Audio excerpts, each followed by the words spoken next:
आपकी डिग्रीज जो है वो आपको 2 घंटे के अंदर या 3 घंटे के अंदर वो मिल जाएंगी, जिनकी डिग्री के ऊपर मार्क्स मेंशन नहीं होंगे, जिनके ऊपर नंबर्स मेंशन नहीं होंगे। एक दफा अपोस्टाइल करवाएंगे तो सारे कंट्रीज के जो अपोस्टाइल्स हो सकते हैं। डॉक्यूमेंट अटेस्टेशन जो कि मोस्ट इंपॉर्टेंट स्टेप होता है इंटरनेशनल यूनिवर्सिटीज के अंदर अप्लाई करने के लिए। तो इस वीडियो के अंदर मैं आपको जो अपडेट अटेस्टेशन का प्रोसेस है वो आपके साथ शेयर करने वाला हूँ कि आपको कौन कौन सी डिग्रीज हैं वो कब अटेस्ट करवानी है, उनकी रिक्वायरमेंट्स क्या है, आपको कितनी जो है फी पे करनी होती है, क्योंकि बहुत स्टूडेंट्स जो वो कंफ्यूज होते हैं। तो इस वीडियो के अंदर मैं आपको बताऊंगा कि आपको डॉक्यूमेंट अटेस्टेशन जो है वो कब करवानी चाहिए, आपको कौन कौन से डॉक्यूमेंट्स करवाने की जरूरत है, आपकी फी क्या लगने वाली है, आपका टाइम ऑफ प्रोसेस क्या होने वाला है। तो मैं आपके साथ कुछ टिप्स भी शेयर करने वाला हूँ कि आप एक मंथ के अंदर जो है अपनी डॉक्यूमेंट अटेस्टेशन किस तरह जो है करवा सकते हैं। अगर आप भी हमारे चैनल पे न्यू और इस तरह की अपडेट वीडियोस चाहते हैं तो हमारे चैनल को सब्सक्राइब करें फॉर अदर वीडियोस।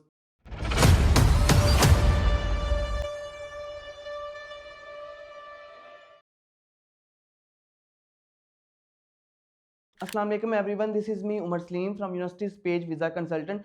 जिस तरह आपको पता है मैं हर अपडेट के ऊपर जो वीडियोस बनाता हूं ताकि आपके लिए वक्त के साथ जो है अपडेट्स वीडियोस जो है पहुंचती रहें। इस तरह डॉक्यूमेंट अटेस्टेशन आज हमारा टॉपिक है। बहुत ज़्यादा स्टूडेंट्स जो हमें कमेंट करते हैं कि सर हमें डॉक्यूमेंट अटेस्टेशन का बता दें कि हमें कब करवानी चाहिए और किन कंट्रीज़ के लिए रिक्वायर्ड होती है। देखिए, अब जो डॉक्यूमेंट अटेस्टेशन है वो मोस्ट इंपॉर्टेंट है, वो ऑल कंट्रीज़ के लिए जो है वो रिक्वायर्ड करती हैं। कोई भी ऐसा कंट्री नहीं है जो कि आपको विदाउट डॉक्यूमेंट अटेस्टेशन जो है वीज़ा दे दे। तो फर्स्ट ऑफ ऑल मैं आपको बताता चलूँ कि हमने डॉक्यूमेंट अटेस्टेशन जो है मैट्रिक के और एफएससी से आपने कहाँ से करवाने हैं। आपके जो फर्स्ट आपकी डिग्री आएगी मैट्रिक की और आपकी एफएससी की डिग्री, इन दोनों को आपने क्या करना है, अपने रेलिवेंट बोर्ड से अटेस्ट करवाना है। जस्ट डिग्रीज को देखिए, ट्रांसक्रिप्ट वही लोग करवाएंगे मैट्रिक और एफएससी की जिनकी डिग्री के ऊपर मार्क्स मेंशन नहीं होंगे, जिनके ऊपर नंबर्स मेंशन नहीं होंगे। आपने अपने रेलिवेंट बोर्ड की वेबसाइट पे जाना है। अगर आपका साइवल बोर्ड है या लाहौर बोर्ड है, आपने वहां से क्या करना है, आपने वहां पे जलान जनरेट करना है। आपको स्क्रीन पे एक ऑप्शन नजर आ रहा होगा, वहां पे आपने क्लिक करना है। क्लिक करने के बाद आपको आपके दो चलान जनरेट हो जाएंगे। एक जनरेट हो जाएगा 6200 का, दूसरा भी जनरेट हो जाएगा 6200 का। अब आपने क्या करना है, उसको कंप्लीटली जो है बैंक के अंदर जो है आपने सबमिट करवाना है और साथ में आपको फॉर्म होगा। फॉर्म को फिल करवाने के बाद और वोचर की जो फी आपकी वो करवाने के बाद आपने अपने रेलिवेंट बोर्ड चले जाना है। वहां पे आपने क्या करना है, वहां पे उनको आपने जस्ट 3 डिग्रीज देनी है। कलर कॉपीज आपकी एफएससी की हो जाएंगी, 3 डिग्रीज की कलर कॉपी जो है वो आपकी मैट्रिक की हो जाएगी। वो आपने अपने रेलिवेंट बोर्ड को जो सबमिट करवा देनी है और फी की वोचर वो आपसे मांगेंगे और एक फॉर्म होगा जो कि आपको स्क्रीन पे नजर आ रहा होगा। उसमें आपकी पिक्चर्स लगेगी, आपके सिग्नेचर्स होंगे। जब आप वो सबमिट करवाएंगे 1 या 2 घंटे के अंदर आपको वो टोकन देंगे जो कि आपने नेक्स्ट स्टेप के लिए यूज करना है। पहले स्टेप्स ये था अपडेशन का कि वो आपको एक एनवेलप देते थे जो कि आपने नेक्स्ट स्टेप के लिए यूज करना होता था। ये था आपका फर्स्ट स्टेप जो कि कंप्लीट हो गया। नेक्स्ट स्टेप आपने क्या करना था, आपने आईबीसी की वेबसाइट पे जाना है। वहां पे आपने अपना अकाउंट क्रिएट करना है, अपने डॉक्यूमेंट्स अपलोड करने हैं, अपनी मार्कशीट, अपनी डिग्रीज अपलोड करने के बाद उसकी फी होगी 600 मैट्रिक की, 600 जो है वो एफएससी की। आपने वो पे करने के बाद आपने अपॉइंटमेंट बुक करनी है कि आपको कब की अपॉइंटमेंट चाहिए। या तो वो खुद भी आपको बुला सकते हैं, लेकिन मोस्टली जो है वो आपको स्लॉट्स नजर आ रहे होंगे जो कि आपको स्क्रीन पे भी नजर आ रहे हैं। स्लॉट्स में आपने क्या करना है, आपने चूज करने के बाद आपने जो है उसी डेट के अंदर जो है अपनी डिग्रीज लेके, ओरिजिनल डिग्रीज और टोकन लेके आपने आईबीसी के ऑफिस चले जाना है। आप अपने वहां पे वोचर पे करेंगे, वहां पे नीचे बैंक होगा। आपने अपना वोचर पे करने के बाद आपने उनको अपने डिग्रीज देनी है और टोकन आपने प्रोवाइड करना है। आपकी डिग्रीज जो है वो आपको 2 घंटे के अंदर या 3 घंटे के अंदर वो मिल जाएंगी। अब लास्ट पे अगर आप एज बैचलर्स के स्टूडेंट्स हैं, फिर आपने क्या करना है, अपनी मार्कशीट को और ट्रांसक्रिप्ट को एचईसी की वेबसाइट पे जो है अपलोड करना है। एचईसी की वेबसाइट का लिंक आपको स्क्रीन पे नजर आ रहा है। अकाउंट क्रिएट करने के बाद आपने अपने डॉक्यूमेंट्स अपलोड करने हैं। इधर मैं आपको एक बात बताता चलूं, सबसे पहले जो ट्रांसक्रिप्ट होती है वो आपको यूनिवर्सिटी से भी टेस्ट करवाने की जरूरत पड़ती है। वेरीफाई करवाने के बाद आप अपना अकाउंट क्रिएट करना है। आप वहां पे अपने एचईसी की वेबसाइट पे अगेन जाके अपनी वेरीफाइड डिग्री अपलोड करनी है। फिर आपने अपनी जो डिग्री आपकी बैचलर्स की होगी वो आप अपलोड करेंगे। ट्रांसक्रिप्ट और डिग्रीज यहाँ पे कंप्लीट आपकी अपलोड हो जाएंगी। उसके बाद आपके मैट्रिक और एफएससी के डॉक्यूमेंट्स होंगे। अकाउंट क्रिएट करने के बाद अगर आपने जल्दी प्रोसेस अपना करना है, उसकी 1000 पर डॉक्यूमेंट फी होगी। लाइक अगर ट्रांसक्रिप्ट और डिग्री है 1000, आपका 2000 यहाँ पे बन जाएगा। अगर आपको फास्ट प्रोसेस चाहिए तो फिर आपको 2000 जो ट्रांसक्रिप्ट के हो जाएंगे जो अर्जेंट प्रोसेस होगा, और जो 2000 जो है वो आपके डिग्रीज के हो जाएंगे। उसमें वॉक इन प्रोसेस भी आपका हो सकता है या कोरियर के थ्रू भी हो सकता है। अब आप क्या चाहते हैं कि अगर आपका जल्दी प्रोसेस हो तो फिर आप वॉक इन जाएँ, क्योंकि पैसे उसके ज़्यादा लगेंगे, लेकिन आपको 1 दिन के अंदर आपकी जो है वो डिग्री और ट्रांसक्रिप्ट जो है वो टेस्ट हो जाएगी।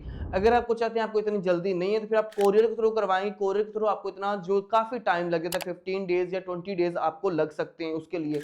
नेक्स्ट जो आपने एचईसी की आपके डॉक्यूमेंट जब कंप्लीट हो जाएगी, जो लास्ट पे आपका स्टेप हो जाएगा, अगर आप एज़ अ एफएससी के स्टूडेंट हैं या आप एज़ अ बैचलर्स के स्टूडेंट्स हैं, फिर आपने मुफ़ा के लिए जाना है। मुफ़ा के लिए कोई भी आपको अपॉइंटमेंट की ज़रूरत नहीं है, आपने सिंपल जाना है। जब आपकी अटेस्टेशन कंप्लीट हो जाए एचईसी की या आईबीवीसी की, कंप्लीट करने के बाद आपने क्या करना है, मुफ़ा जाना है। मुफ़ा जाने के बाद आपने वहाँ से आपको कोशिश यही करें, मैं आपको टाइमिंग बताता जाऊँ, आप सुबह 5 बजे जाएँ, क्योंकि वहाँ पे बहुत ज़्यादा ही रश होता है। जब आप मुफ़ा जाएँगे 5 बजे, 8 बजे वो ओपन हो जाता है ऑफ़िस। ऑफ़िस ओपन होने के बाद आप अपने डॉक्यूमेंट जो है वो टेस्ट करवाने के लिए उनको दे देंगे, लाइन में आपको खड़ा होना पड़ेगा। नेक्स्ट स्टेप जो क्या होगा, 12 बजे तक आपके वो डॉक्यूमेंट्स एक्सेप्ट कर लेंगे।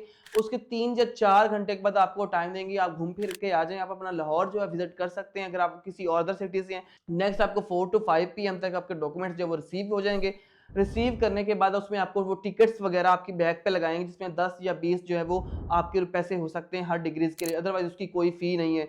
अगर आप बैचलर्स के स्टूडेंट हो तो आपके 40 टू 50 लग सकते हैं, अगर आप एफएससी के स्टूडेंट तो आपके 20 जो है वो लग सकते हैं। नेक्स्ट ये था कंप्लीट थर्ड स्टेप्स, जिसमें आपके अगर हम टोटल कॉस्ट की बात करें तो वो आपकी लगभग जो है 25,000 तक अब जो है आपकी कॉस्ट लग चुकी है। उसके बाद मैं आपको अपोस्टाइल का शेयर करूँ कि अपोस्टाइल कब-कब आपको करवाना चाहिए। क्या एक दफ़ा अपोस्टाइल करवाएँगे तो सारे कंट्रीज़ के जो अपोस्टाइल्स हो सकते हैं? बिल्कुल, आपको एक दफ़ा ये अपोस्टाइल करवाने की ज़रूरत होती है, जो कि ऑल शेंजन और यूरोपियन कंट्रीज़ के लिए वो एक्सेप्टेबल है। अब आपने क्या करना है, जो लास्ट पे स्टेप होता है, जो कुछ कंट्रीज़ रिक्वायर्ड करती हैं, जिस तरह साउथ कोरिया है, आप कह सकते हो साइप्रस है जो कि अपोस्टाइल रिक्वायर्ड करता है। अब इटली ने अपनी एजुकेशन डॉक्यूमेंट्स जो हैं वो रिक्वायर्ड कर दिए हैं। तो कुछ कंट्रीज़ होते हैं जो कि मस्ट आपसे रिक्वायरमेंट्स माँगते हैं अपोस्टाइल की, तो मैं कहता हूँ आपको अपोस्टाइल भी लाज़मी करवा लेना चाहिए। सबसे पहले आपने मुफ़ा की वेबसाइट पे जाना है। मुफ़ा की वेबसाइट पे आपने अपना अकाउंट क्रिएट करना है। अपोस्टाइल के लिए आपने सिंपल लिंक को क्लिक कर लेना है।